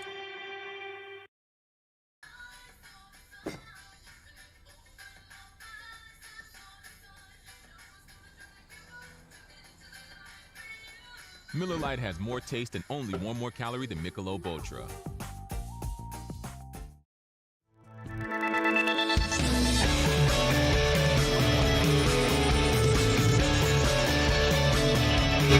NFL Wild Card Weekend. Tune in Saturday when the 49ers host the Seahawks at 3:30 p.m., immediately followed by the Jaguars and Chargers at 7:15. Then on Sunday, the Bills host the Dolphins at noon, the Vikings host the Giants at 3:30, and the Bengals host the Ravens at 7:15. Right here on 104.5 ESPN Baton Rouge.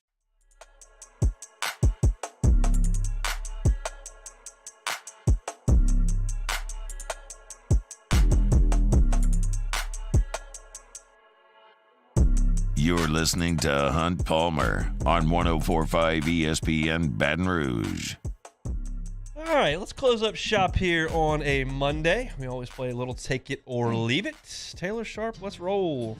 Yeah, C.J. Stroud declared for the NFL draft today. Stroud will have the best pro career in this quarterback class. Take it or leave it.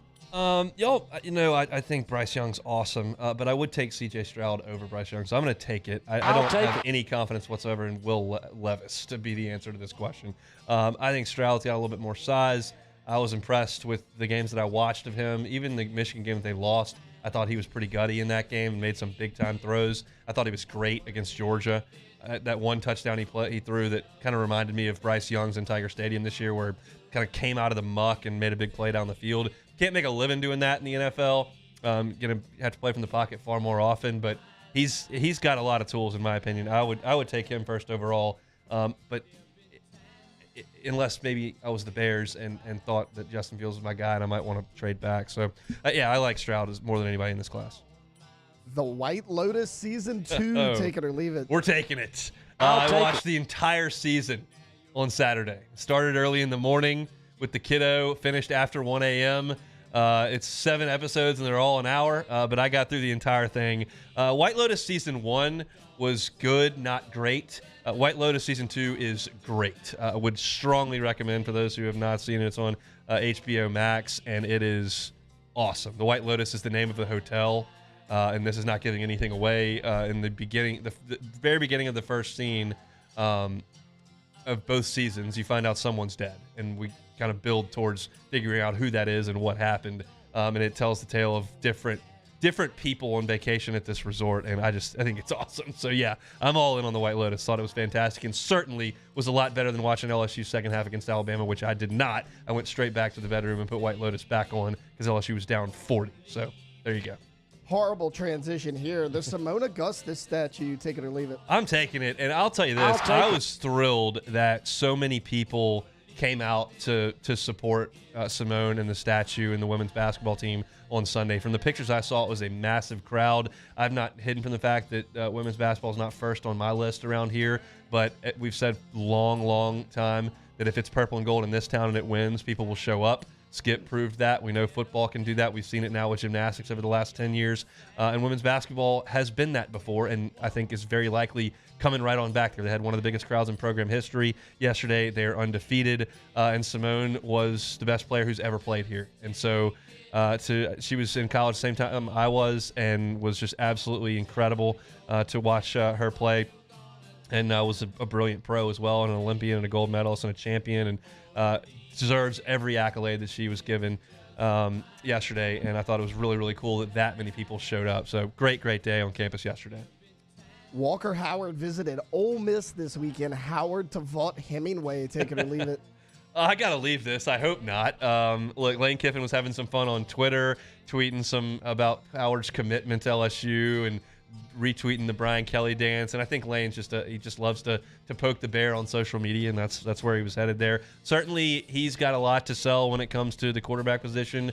His quarterbacks seem to have some fun, and they seem to score a lot of points, and there's a lot to be attractive there. But I know I went on like a 10-minute talk last week about how everybody's got to live their life. And yeah, he may have worn LSU stuff all his life growing up, and his dad played at LSU, and he's from Lafayette, and he committed to LSU, and he played for LSU and wore the uniform.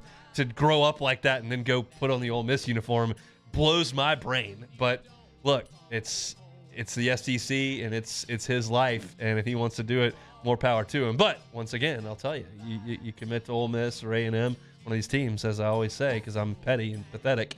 I hope you make a 4-0 and meet the love of your life. I'm not going to root for your football team to do very well. So we'll see what Walker does. He's got certainly a lot of options, and I have no doubt we'll consider them all. Watched him go through the recruiting process from afar, and he handled everything brilliantly in that manner. I don't have any doubt he'll do the same here. I just don't really want him taking snaps for Ole Miss. That's my thought on the matter. All right, Hunt, we can't get out of here without getting you fired up. The Cubs announced Saturday that Ryan Sandberg will be honored with a statue outside of Wrigley Field. That's good news. I will take that. Well, meanwhile, Sammy Sosa is not welcome back at Wrigley Field. Banning Sammy, take it or leave it. Oh, God, I got to leave this. It was brought up to the Ricketts family, who owns the Cubs. The Cubs are a national brand because of WGN. That's how they got me, because they're on every day during the summer at 1:20.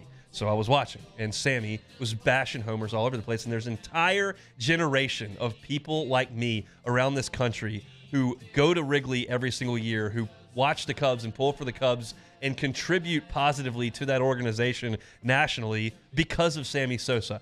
I understand he did steroids. I know he corked his bat. We know all that. So did Barry Bonds did steroids. Roger Clemens did steroids.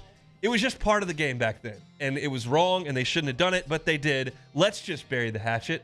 This is ridiculous. This is one of the most beloved players in the history of the franchise. He's the reason that I'm a Cubs fan, and that there are hundreds of thousands all over the place that are just like me. The fact that they did not let him back in Wrigley Field is asinine, and it's got to stop. It's absolutely ridiculous to have this holier-than-thou attitude over Sammy. It's ridiculous. They got to bring him back. Sammy Sosa Day, put a flag up, retire the number, the whole shebang. But it's got to start with him being welcome back in Wrigley. It offends me to my core that they've blocked him out of Wrigley Field. That is I bet offensive. they blocked him because they knew that it would offend you. It may be. I think this is a personal attack on can't Hunt rule Palmer. this out, but it feels personal. Sammy Sosa, this sounds ridiculous. It's actually true. Sammy Sosa changed my life. I'm addicted to Cubs content from February to October every year because of him. Let him back in Wrigley. I'm mad. That's it for this show. I'm all cranky now to finish the show. You were right. It got me fired up, and I'm not happy about that. If you missed any of the show today, catch it on demand, 1045ESPN.com. It's on demand page, Apple Podcast, Spotify, or on YouTube. A lot of NFL talk in the first hour, as well as a little LSU basketball. We chatted about John Emery as well. Where's Sean Payton headed? That was the top of hour number 2. Little SEC hoops and some LSU baseball hype at the bottom of hour number 2. Jimmy Ott's Game Time coming at you from Rouge Creole. It'll be Charles Haniger for Jimmy tonight. Matt Moscona about to drive you home. Have a wonderful rest of your Monday. Same time, same place tomorrow, 1 to 3 on 1045 ESPN Baton Rouge.